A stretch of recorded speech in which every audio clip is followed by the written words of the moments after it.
Hello, ladies and gentlemen, and welcome to the show. Listen, glad to have you guys here. We're going to talk about tariffs. We're going to talk about how the cost of tariffs is passed on to the consumer. We're also going to talk about China.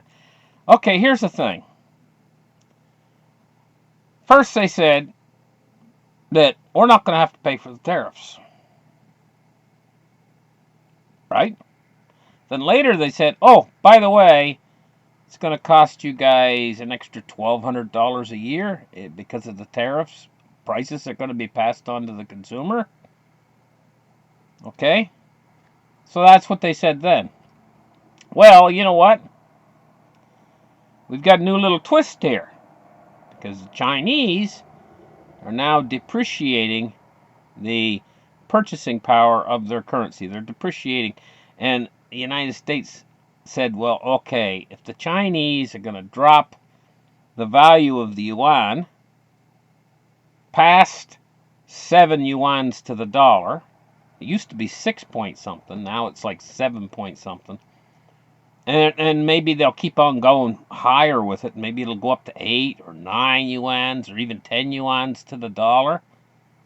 Right? What this does, very specifically, is it basically is a countermeasure to the tariff. So in other words, they raise the tariff up 10%. The Chinese, in turn, devalue their currency 10%. Okay? It's actually the Chinese are making it just as cheap then for the exporters of Chinese goods to America. It was just as cheap as it was before. So, say you're dealing with a toy, for instance, that comes from China, and they put a 10% tariff on it. The Chinese devalue their currency by 10%. The price for the exporter remains net the same. He's not paying anymore for the same toy. Yet, because there's a 10% tariff on it, now what he's going to do is raise the price for the consumers in America. So, this whole question of who's paying, it turns out the Chinese are paying because they've depreciated their currency. Now, if their currency goes down 10% in China, now they can purchase 10% less goods with their currency, so they're paying. They're paying. Don't make a mistake. They're paying. But if the Americans' price they pay for the goods goes up 10%, they're paying too. It seems weird. This is kind of like a guy going into a restaurant, and he orders a cup of coffee, and a guy comes over and says, okay, I'll pay for your cup of coffee. Well, he's paying for it. Now another guy comes over and says, I'll pay for your cup of coffee, right? And say the cup of coffee costs $1. Suddenly the guy's got $2 there on the table. Instead of $1, he's got $2 on the table. So, what's going on here? If the Chinese are paying for it by depreciating the price of their currency so that the goods cost exactly the same as they did before, because the Chinese just paid for it, right? How come they're going to raise the price of the goods 10%? Well, I'll tell you what it is. Merchants are greedy, and they'll take advantage of any situation that they can take advantage of, provided that you don't know that they have their finger on the scale. Been that way all the way through history. You go in to buy a piece of meat at the store, right? The old lady, she's standing in front of the counter. She's got her finger on the scale pushing up. The merchant on the other side of the counter, he's got his finger on the scale pushing down. And the two of them are in a tug of war between them over the piece of meat.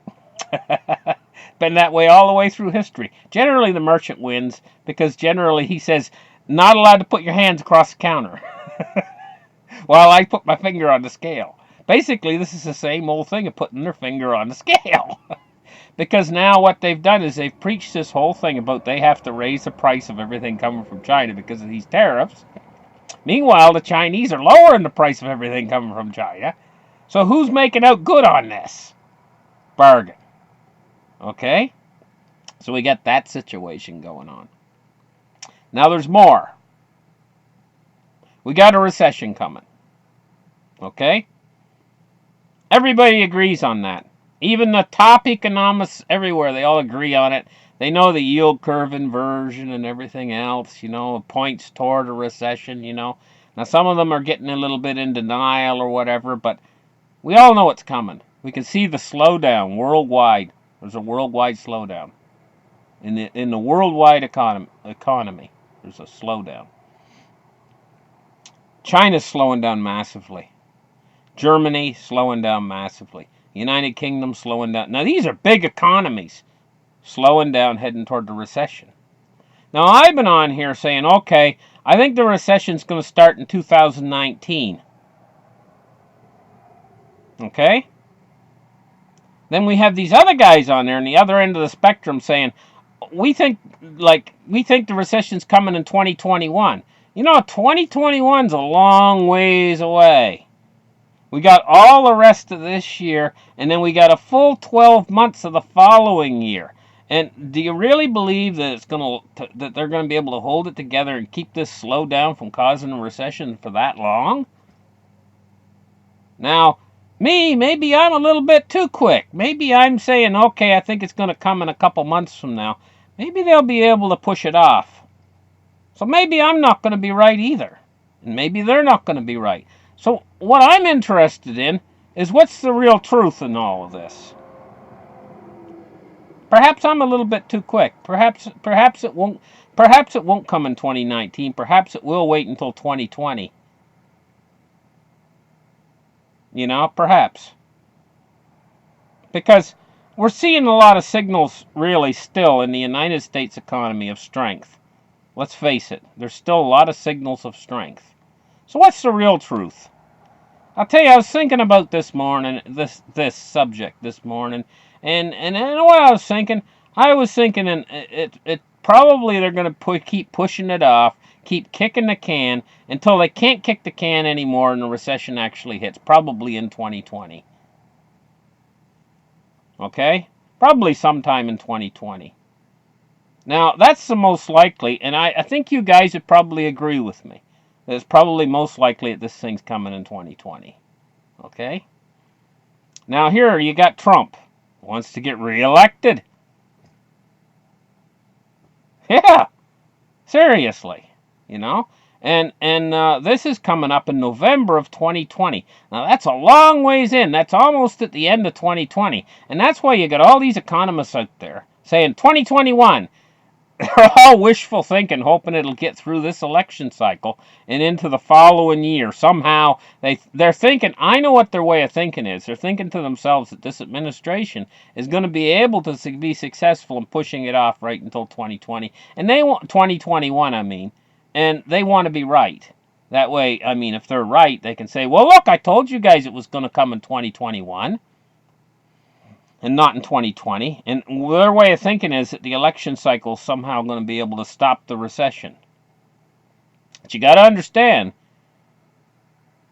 they can push the United States up, and they can even help other economies to a certain degree. They do have an awful lot of power, right, to try to push this thing off. But this thing really wants to come, Will they be able to push it off all the way through the year 2020 into 2021? You know what? I don't think so. I think sometime in 2020, I think this thing's going to slam home. Just in time. Now, this is probably what's going to happen is, even with all our efforts to try to push it off, Germany's probably going to sink into a recession.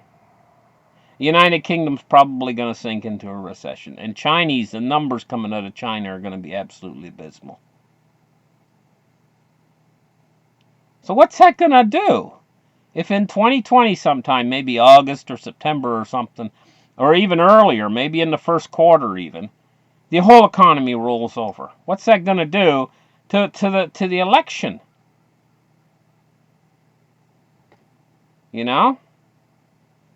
I got thinking about this longer, and I said to myself, you know what? Got this election cycle coming. It's very important. For Trump to get reelected, he needs this recession to hold off all the way through 2020 until the very end in November he can get elected, and then let her come the next year, 2021. And he's hoping that those economists are right that says 2021. But they're only basing all of that on the fact that this election cycle is going to try to somehow support, and they will try to support the economy and make it last till 2021. But I don't think they're going to be able to. It's just too big, and it's rolling over too fast. So this would be a giant monkey wrench falling into the works for the incumbent.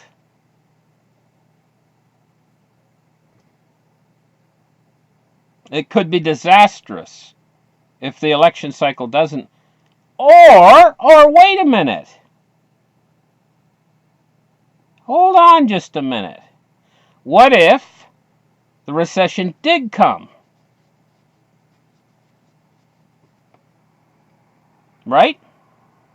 And what if the Federal Reserve and all their power, including the power that they have over the printing press, what if they were to repair it? Just like they did in 2008. It came, they repaired it. Now, they say, wait, they're out of tools. They're out of tools. That's what I hear a lot. They're out of tools. I don't think so. I think they got tools that you never seen before to repair problems in the economy. But this is going to be a monster problem. And I've said before, if they repair this, what they're going to start is a cycle of inflation. So you got all of these newspaper articles and everything, and now Trump is worried, He's up there today saying, hey, you know what? This is fake news, and all these people out there are saying the recession's coming, that this is all fake. Well, this is the point I want to make is I tend to think that they think that Trump thinks that, hey, they're not helping me, they're going to bring this recession, and I don't want it to hold off until 2021, But I don't think it's going to anyway. I think we need to face facts. I don't think it's going to hold off that long. That's a long time from now. So maybe it's a better tack to let her come and then repair it and take credit for repairing it. Maybe that's a better tack. Maybe that's a better strategy. Let it come soon. Let it come when it's going to come, instead of trying to push it off so much. Just let her hit and then repair it. See, there's the thing. They cannot get the approval to repair it or until it happens. Once it happens and everything starts to melt, basically that's what's going to happen when this next recession hits. Because 2008, it was just a total disaster, and this one's bigger and heavier. Right? And you're not going to be able to stop it anyway. It's a freight train coming. And you're like a mosquito standing in front of the freight train. You ain't going to stop the thing. So let her come, and then you get once she comes, then you've got the power then to put the money into the system to stop it and bring about another fake recovery. Just like we had a fake recovery after 2008, let's have another fake recovery. And in the power of this fake recovery, success. All you got to do is take credit for it. You got to figure out an angle to take credit. This is all you got to do. So let the recession come, repair it, and then take credit for repairing it. That's the ploy. That's the best ploy. And then what happens is there's no way around this when you repair this recession. There's no way around this either. You're going to start a process of inflation. But that's going to come anyway. What you gotta do is face your fears head on. Let them manifest themselves. And then work from there. Because hiding your head in the sand and hiding from the things you fear the most, they grow. They're like dragons, these fears are out there. They grow. If you don't face them head on and take them down. In 2008, that's what they had to do. They had to face the dragon. And they won. They won to a certain degree. They created inflation. Now, you guys think about back in 2008, 11 years ago. Think about the things you used to buy. You used to go, say, to the hardware store or the grocery store. You know what? Prices are at least 50% higher on every single thing. That was the effect of them winning. That's winning. As I'm trying to think of the actors, Martin Sheen or oh, it says winning. I'm winning.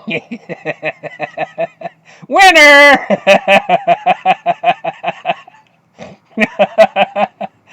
Anyway, that's about the size of it. Inflation is something that's never going to be able to get rid of as long as we have a fiat monetary system and as long as it's run as a Ponzi scheme. So the way to win is to lose. In losing, you win. See, that's the kind of system we got now. If we get bad news, the stock market goes up. Get good news, the stock market goes down. This is the kind of system we're living in. Everything's backwards. So if everything's backwards, you gotta go with the flow, guys. Listen, you guys have a great day, and we'll catch you later. Bye-bye.